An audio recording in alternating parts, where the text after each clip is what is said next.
제가 북한 감옥에 있을 때는 한 25kg 정도가 빠져서 날씬했는데 나오니까 불쌍하다고 만나는 사람마다 밥을 사주는 거예요. 이렇게 좀 살이 쪘습니다 요즘에.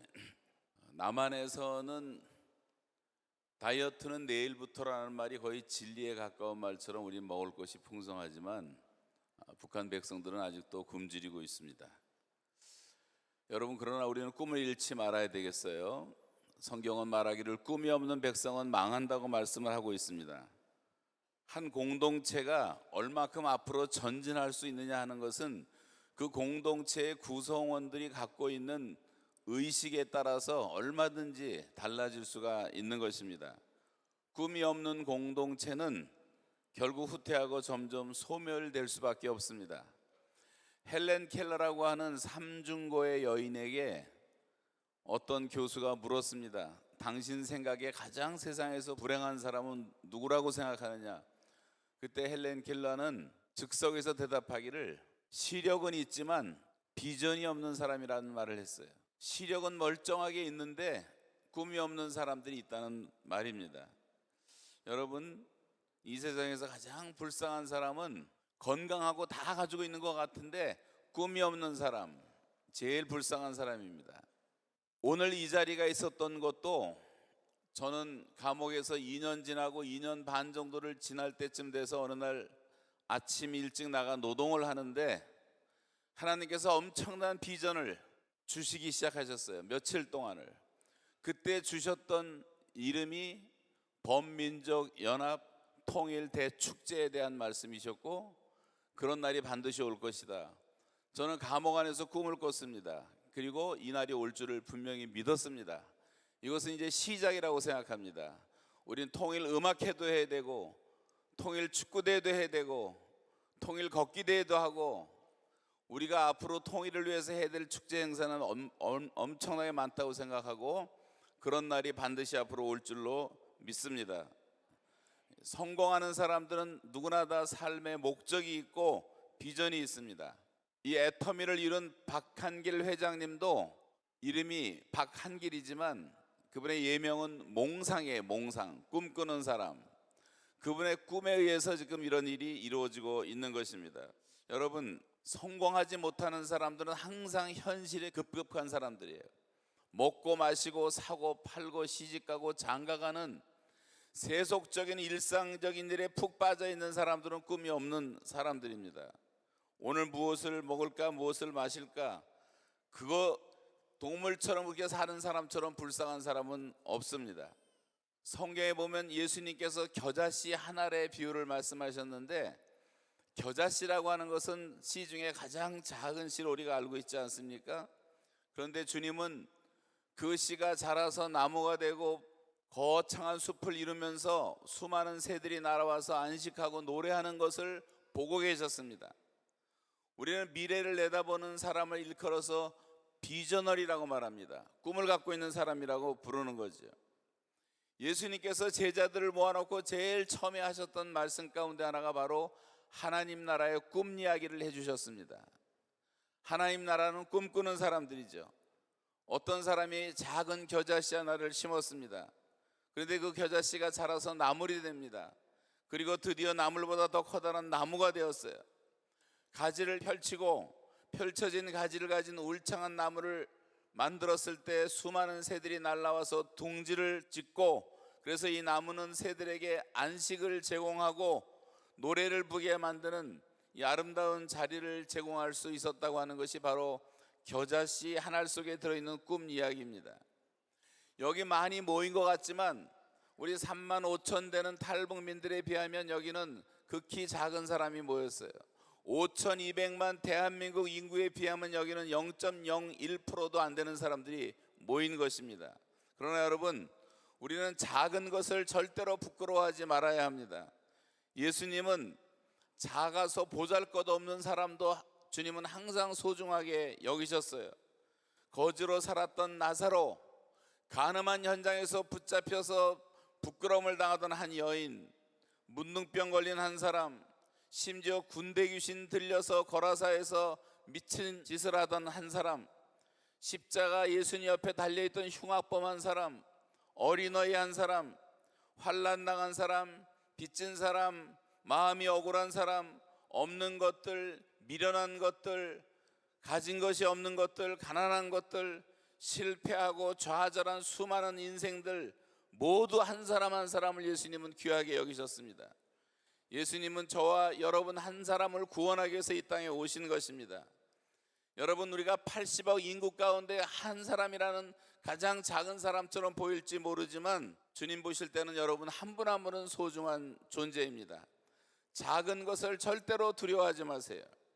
여러분, 하나님은 어린 목동 다윗을 들어서 이스라엘의 왕을 삼으신 분이고, 어린 사무엘을 들어서 이스라엘에서 가장 위대한 제사장을 삼으셨으며, 그리고 로마를 무너뜨린 초대 교회는 작은 다락방에서 시작되었고, 세계를 움직이는 예수의 복음은 작고 버림받은 이방 갈릴리에서 시작되었다고 성경은 말합니다.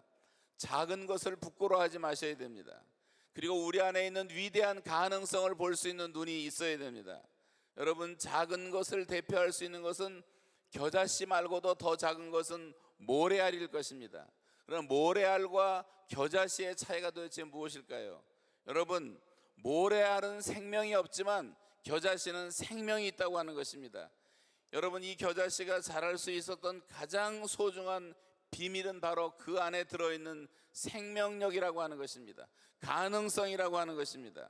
그래서 이 겨자씨가 자라면 보통 3m에서 5m까지 자라는 거대한 나무가 되는 거죠. 그리고 그 가지를 펼치고 새들이 날아와서 안식처를 제공해주고, 여러분이 겨자씨 한 알이 자라가고 있는 가능성을 한번 생각해 보십시오. 복음의 생명력이라고 하는 것은 무엇일까요? 복음은 바로 예수 그리스도 자신입니다. 예수님 자신이 굿뉴스예요. 좋은 소식입니다. 여러분, 문익점 선생님이 가져온 목화씨 세 알을 목숨 걸고 건져왔는데, 세 알 중에 두 알은 죽었고 그 남아있던 한 알을 심었는데 10년도 못 되어서 우리나라 전국 방방곡곡에 목화꽃이 만발하게 되었고, 그때 추위에 떨던 백성들은 따뜻한 이불을 덮을 수가 있었습니다. 여러분, 이와 같이 하나님은 하나의 씨앗이 자라서 큰 숲을 이루듯이 무너져가는 세상 속에 보이지 않는 하나님의 나라가 지금도 확장되어 가고 있는 것입니다. 제가 감옥에 있었을 때 저를 위로하기 위해서 세상에 크리스찬들이 저한테 편지를 감옥에까지 보내줬어요. 대한민국 사람들은 한 사람도 없었어요. 왜냐하면 우리는 그런 생각을 못해요.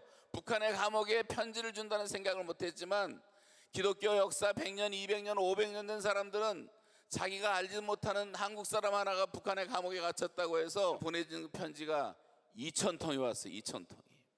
그래서 저는 놀랐습니다. 어거스틴의 말이 맞구나.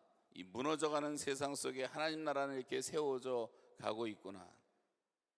아무도 관심을 갖지 않았지만 예수 그리스도 한 분의 복음, 그리고 1대1로 로마의 셋집에서 제자를 양육하던 사도 바울의 그 작은 겨자씨 한 알이 AD 313년에 로마 제국을 삼켜버리고 로마가 기독교 국가가 되는 그런 큰 변화가 일어난 것을 무엇으로 설명할 수가 있겠습니까?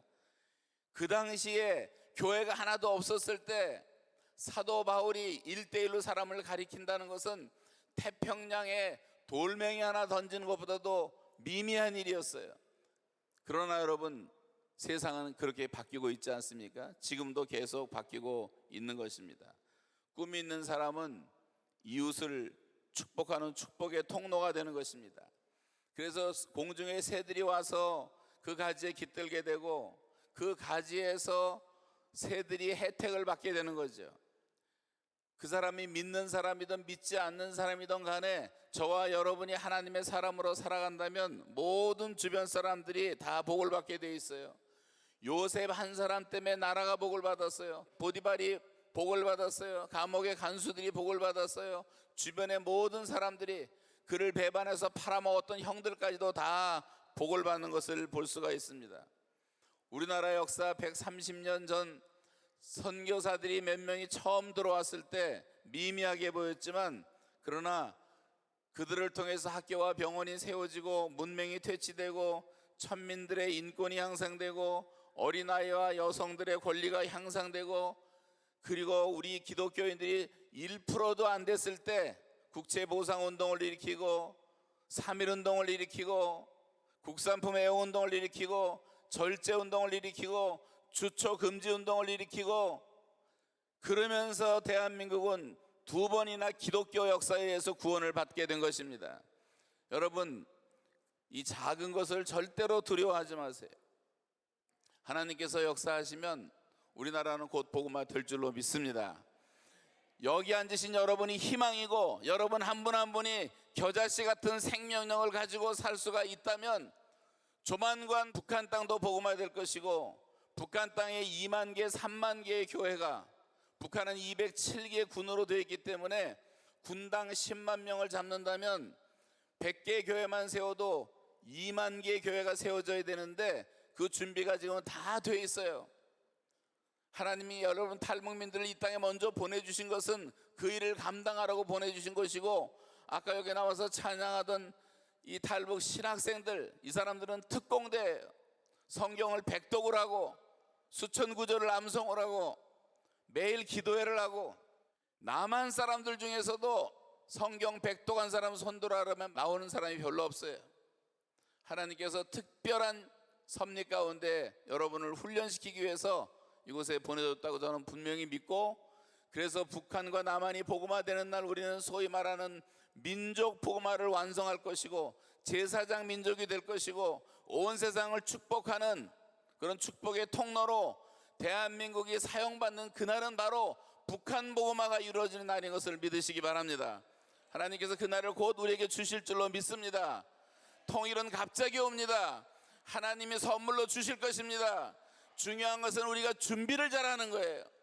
통일의 날에 쓰임받을 수 있는 사람들은 준비된 사람들이에요. 이제부터 말씀을 주야로 묵상하고 늘 기도로 무장하고 어디다 던져놔도 복음을 전할 수 있고 예수를 전할 수 있고 그리스도의 제자가 될 수 있고 교회를 세울 수 있는 그런 위대한 하나님의 백성들이 다 되시기를 주님의 이름으로 축복합니다.